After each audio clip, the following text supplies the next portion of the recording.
Jordan, you spent some time in the Maple Leafs organization with the Marlies. What do you remember about your time in Toronto? The hockey academy, boys. It was back in the day where they had, like the Kyle Dubas project. I loved it. I mean, you get treated like an NHL team in terms of I've played in 5 or 6 spots in the American Hockey League, and I just remember we had like a football roster that year. I think our payroll was like almost the same size or the equivalent to the Phoenix Coyotes that year. I think we had like maybe 15 guys on one ways, and we were all sitting in the stands. We're like, where did we go wrong here, fellas? I know we're collecting a decent clip here in the AHL, and there's no escrow, but we can't even get in the lineup. So we probably had like 12 or 13 guys on one-way contracts. We had a really good team, but as you know, in Toronto, it's especially then as well, and even the American League in general, it was just a lot of development oriented, and you're sitting out games playing, the aces skate in the morning, and you're sitting for a guy that was a 4th round pick 2 years ago. That's probably never ever going to play. But I just remember those were the fond memories. We had a really good veteran crew there. Dickie Clune, Garrett Wilson, Kenny Agostino, myself, Nick Patan, Ben Harper, a lot of those names. We had a really good crew of dudes. And then the young guys were good as well with Sandine and Liljegren and some of those other guys. Pierre Engvall, the giraffe, the big neck. You know what I mean? He had to wear a neck guard. He'd have to wear probably 3 or 4 of them because he was a big dude. But yeah, Sheldon Keefe was awesome too. I just think it was a weird time there with how many guys they kind of brought in on insurance policies in terms of, maybe could make the team, but ultimately we're sent down. So I just remember our payroll. I mean, it was pretty funny. We'd always joke about it. What was it like being in the mix with Mike Babcock in Leafs training camp? You got a couple games now? Yeah, I did. I think it was like I made it to like the final cut. I was brought in that year. I was traded from St. Louis. I was on a one-way contract. I was kind of traded to compete for a 5, 6, 7, 8 role. Ultimately got sent down. I think maybe like the last cuts or whatever. But yeah, Babs was hilarious. I mean, I didn't spend a ton of time with him, but I just remember like he didn't exactly hate to hear himself talk. That was for sure like the one thing you'd kind of blow it down and get in a little powwow. But I didn't get a ton of time with him. I just remember he called me in the summer and was kind of just asking me about my game, and then went into camp. And we were actually in Newfoundland that year. We were in St. John's. We did 2 weeks there, and then ultimately made our way back to Toronto. But yeah, nothing crazy. I remember that stood out. I just remember always blowing it down and maybe like to hear himself talk a little bit. Well, you mentioned you did play for Sheldon Keefe. I mean, there's been a lot of speculation about his style of play or style of coaching in Toronto, especially with a group of veteran guys in the American League. Was he like the definition of a player's coach, or what was your thought on some of his tactics? I liked it. I really did. I thought he was, even going to the NHL like 1 or 2 years before his time. I just I loved his possession style of play. I loved how he didn't really believe in the whole, dump the puck in, go find it, go chase the game if you didn't have to. It was a lot of reloading down low, like even into your own end in the neutral zone, where you'd kind of come back, set a breakout, you'd kind of establish speed from your top of the circles and then find and fill lanes. And I thought it really complemented the way I saw the game. I thought at times maybe you got to play north, you got to play faster. But I loved it, especially just the way that he was able to organize the offense, the 5-man cycle in the offensive zone, and different things like that. I thought he saw the game from a really not only offensive side, but a kind of an innovative way to play the game. And when it worked, it was obviously, if you guys knew and you saw it with the Leafs, it really worked. I think sometimes you kind of get lost in between in the neutral zone, especially when you should bring it back, or you should just play a north game. And I think maybe that's the one critique I would have on it. But I really liked it. I enjoyed Kiefer. He was really good to me. And I really liked the style of play for sure. Was Joseph Woll on that Marlies team with you? Joseph Wonderwall was. Yes, he was. What was it like? Did you know right away that kid was going to be a stud? Or? Yeah, he was a young kid. He was coming out of BC. He was smiley, happy-go-lucky, similar to kind of you see the interviews now. He's a harmless kid, but I definitely saw the athletic ability, no doubt. I just thought when he put it together, he was working with the goalie coach that year, Johnny Elkins, who was another beauty. And I thought, you never know with goalies. It's going to take a couple of years, but I just thought at that time, the first thing I saw was the athletic ability, and the way he could get post to post was the biggest thing. We had Casper Kokonsalo there as well that year. So he was a pretty good netminder as well. But a Woller for sure. You just saw the athletic ability and the range, I think, was the biggest thing. Yeah, he's developed nicely. What about your time in St. Louis? Like, you're on the roster from that 18-19 season, really a tale of two seasons. Did you catch the pre-Christmas time where they weren't doing so good, or did you catch some Craig Berube after January there when they basically torched the league and got themselves a Stanley Cup? Yeah, I was there. I made the team out of camp, and I spent I think I was there for like the first 45 games. I think I played 20, a lot of health bombs. So I was in the shit for sure. We had Mike Yo was there. He ultimately ended up getting fired right around Thanksgiving, and then they brought up Chief. Chief I had in the minors the year before, actually 2 years before that, and then as well in St. Louis when he was an associate coach. So I knew Chief for a bit there, and when they brought him in, like the team, I mean, there was a ton of guys that were coming in. Schenner was relatively new. You had Ryan O'Reilly, and then obviously Binner came in and started kicking, and it kind of went from there. But I saw it through probably right around February, and then they sent me down to San Antonio. They said, "Pack your shit. You're gonna get going on waivers here." So I got sent down, and then I never played a game. And then they won the cup, and I was watching it on my couch, and I'm like, "Fuck, what happened here, boys? What happened?" But no, I was definitely happy for those guys, and you could see. I mean, they had the talent in the room, obviously, and the defensive core was so good. Like, people don't realize how good they do and they don't. Jay Bouwmeester was one of my favorite defensemen ever, not only to play with, but just watch. Like, that guy was just a shutdown specialist, and him and Parayko in that final and the whole playoff really were unbelievable. So yeah, I definitely saw the first half, the worst side of it, if you will. Well, you must have been crunching the NHL rule book on who gets what does it qualify to get a Stanley Cup ring. Playing 20 games with a team that wins the cup, you'd think that'd be damn close, wouldn't it? Yeah, for sure it would. And I think if at that time though, Rosie, like, to be completely honest, I was so pissed off, and I was like, my 5th year with the Blues. I was a first round pick. I was like, I went down to the minors with a bad attitude, and I was just acting, like I was maybe too good for the league at the time, which I wasn't. The American Hockey League's a great league. And I actually ended up, like, when they put me on waivers, I was trying to get traded, and they slid me in on the waiver wire like right before the All-Star break. So I cleared, and I don't know if I would have got picked up, but maybe would have had a decent chance. At that time, no. So I think they were just done with me. They were like, you know what, fuck this kid. You know what, we're not calling him up to be a black ace or anything. And ultimately they ended up winning. So definitely, I think if I would have had a better attitude and been a better soldier, probably would have a ring, but probably wouldn't have been playing. So that's I guess the way she goes. Yeah, that's the trade, I guess, the trade-off right there. But I was going to ask you too on Chief. Are you stunned at all at the job he's done here in Toronto so far? No. I think Craig Berube is one of the best coaches. Maybe we didn't see eye to eye on some of the things, involving my game, but I love Chief. I think he's a great coach. He's a nail gun, as I would call him. Just I love how tough he is. I love what he instills in his players. And the biggest thing about Chief is he understands his skill players.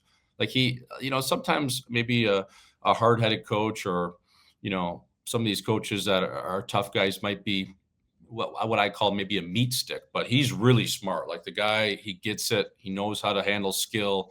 And then he just really wants to play a really north-south brand of hockey. So no, I'm not shocked. I was actually in Utah probably 2-3 weeks ago. And I had dinner with my brother, and Willie Nylander is a really good friend of the family. He played in Chicago with my brother with the Mission growing up, and he was just saying how much he loves Chief and just the system and the way they, just operate. And just, I just think even just it's a mentality when you're playing with Chief. Somehow a coach makes you tougher, and I think that's what Chief does to a lot of his teams, and you can see it with the Leafs. Yeah, well, speaking of those Leafs, the way they're playing this year, leading the Atlantic, are you buying what they're selling? You think this team's different and capable of doing some damage in the playoffs? I don't know. So if the playoffs started today, who do they get? They get Ottawa. Yeah. Round 1. Man, that's a tough matchup. I don't know. It's going to be so hard to come out of the East, especially I even just look at like what happens when you get to Florida. It's like, oh man, that's not a team I want to play. I don't know, boys. I think they can win a round. I would be shocked, not shocked. I'd be surprised if they made it out of the second round. There's some holes in that forward core. I like their D core, actually. I like their goalie, but I just think some of those spots in the middle six and the fourth line, I have some question marks about for sure. No, that's a fair breakdown. I mean, they've won one playoff series in like 2 decades. It's understandable to wonder about this team moving forward. I think some things have to go right for them. But yeah, that's the one thing I did want to ask you about, since you're a former defenseman in the league and pro hockey. Like, the blue line has been a big story for me in general. You talk about the crease, I'm happy with that. But I love the Carlo pickup. I think he's been really, really good for them. But just your general impressions on Toronto's blue line compared to even last year. I like it. I mean, I love Chris Tanev's game. I mean, this guy, I love just his ability to shut down, again, that right side. I love his gap in the neutral zone. I love his stick. And he's a sneaky, better passer than people give him credit for. So I really like his game. Obviously, you touch on Carlo. I think that was a key addition as well. Now, McCabe, I like as well, too. He's solid. He's a good Wisconsin boy. I played with him growing up a little bit. Oliver Ekman-Larsson, he's been playing his offside a lot of the year, and I really like what he's done over there. He's been a great piece. So I think I do really like their blue line. It's just, like I said, some of those pieces in the middle six I worry about up front. But if the big boys can show up and they can get it done and they can help lift this team up and play, probably at a level that's going to match a team like Florida, or probably even more, and maybe with a little bit of grit. You never know. But I just look at that team like Florida. It's like, man, that line of Kachuk, you got Marchand, and then you got Bennett. It's like, I don't know, man. Those guys are nasty. They'll just like carve your heart out with a butter knife. Those guys are crazy, man. Yeah, it makes you wonder, like, how hard do you go for this Atlantic Division? I mean, if not, a good chance you play against a Florida, which people think they kind of match up against this year, where on paper you should be good against Ottawa. But I think that just terrifies Leafs fans going up against Ottawa, and they can, with the Tkachuk factor and whatnot, all of a sudden, like, losing to them would be, like, I don't know if they could even handle it. It's you think they're just going to blindly go full tilt and go after that Atlantic Division? I think so. I think you got it. I think you just as competitors and Rosie, it's what else can you do? The National League. It's just get 2 points and every night just kind of a new night. So yeah, I think they're definitely gonna go for it. I'm wondering. I think they can beat Ottawa. I really do. I think Ottawa's a sneaky, gritty team, but I think they can get past Ottawa, and then from there, we'll see what happens. But like, are we sold on Washington and the Metro, fellas? Like, do we think they're as good as they're showing? I don't know. Like, if there's one team I'm not the biggest believer in the East, would be Wash. Well, the big story for me is how wide open it is, right? Like, you're so right. I think you can make a case for a variety of different teams, where this year specifically, there's not that one team where you're like, shit, they're not going to beat them. Like, you're right on Washington. Yeah, they've had a great season. Ryan Leonard's going to come into that lineup. They got 2 lefty goalies. We all know on this podcast how I feel about lefty goalies in general. There's opportunities, what I'm telling you. Yeah, and like, I don't know. No one's even mentioned Washington to have 103 points already. No one's even mentioned them, and it's all about the Ovi show, and the way they're playing is odd. I mean, they're using Ovi in the craziest way. That coach is trying to get him the record. It's just kind of distracting, but I wouldn't be surprised if there was a big shakeup in the Metro and someone else came out of it, or some matchups that you didn't really expect. It'll be interesting. Yeah, that Metro's it's legitimately a wild card. You got Carolina, New Jersey, and then obviously if Montreal, they're in the mix, the Rangers are in the mix. Spencer Car Battery, as I call him, boys. I think he's going to win the Jack Adams, but I don't know about his team. I think maybe they get around. I just love that video last night surfacing too with Ovi taking out Ryan Leonard. I don't know if you guys have touched on the pod today. Yeah. I love that. Like, just get your young guy out. Let's go have a couple. We're going to play Boston tomorrow. They're not very good. They're on an absolute skid. They're free falling like Tom Petty. Let's go have a couple, fella. Congratulations. We'll go sweat it out at morning skate. We'll be ready for tonight. I'm playing that Leonard ATG tonight. Just to wrap, we need a scouting report. So we went to Nashville a couple of weeks ago. We work for the Nation Network. Obviously, you can see my branding here. But we do a Nation vacation every year. We went to Nashville. So give us a scouting report of Utah. What's cooking in Utah? Should that be in the mix potentially next year as a trip? Do you guys ski or snowboard? I do. Rosie does. I don't. I don't know if it'll be that kind of a trip though. No. Skiing? I would say, well, first of all, I think if you do, you definitely factor in a day in Park City or something like that because it's really nice and it's only about a half hour away from Salt Lake City. So I would say at least factor in a shift in Salt Lake City. They got the No Name Saloon there. There's a couple of good spas. You could Good stuff. definitely do a ski day if you wanted to. If not, you could just kind of kick it around the town. But yeah, I think you guys should do it. I think especially if it's one of those bigger games where they're on TV where they've been doing those whiteouts, the arena absolutely pumps. It really does. I don't know what the acoustics or how it's built, but when it gets rocking, it's actually buzzing. So if it's a good game, if it's a TV game, Ryan Smith usually dials in the white towels and they get it buzzing. So I would say, yeah, it's a little sleepy downtown Salt Lake City. I'm not going to lie. It's a little sleepy just in terms of kind of the nightlife or restaurants or just overall scene, but the arena is great. Park City is close and the surrounding areas are nice. So yeah, I would say, especially with it being new in the league, absolutely. A little nation vacation to Salt Lake City. But I think, Nikki, you gotta get out there and ski, man. Come on, tips up. Get out there. It's. What do they call it? Après ski? We have those parties here in Après-ski, King Street yeah. West. These fucking jokes show up in like ski wear. They're not even skiing. I don't understand it, dude. I don't get it. Yeah, they have like 10 Aperol spritz and then go home. Yeah, that's exactly the vibe. 100%. Is it- Style, I think. Is it true that last calls at like 1 o'clock in Utah or something like that? Yeah, it's pretty That's vanilla. brutal. It's I Oh, think thanks. it's one, and you Yeah. can't order a double. So No way. if you're a guy that likes a stiff one, you can't get a double. And then certain spots, you actually have to order food every time you order a drink. So that could be it depends on their liquor license.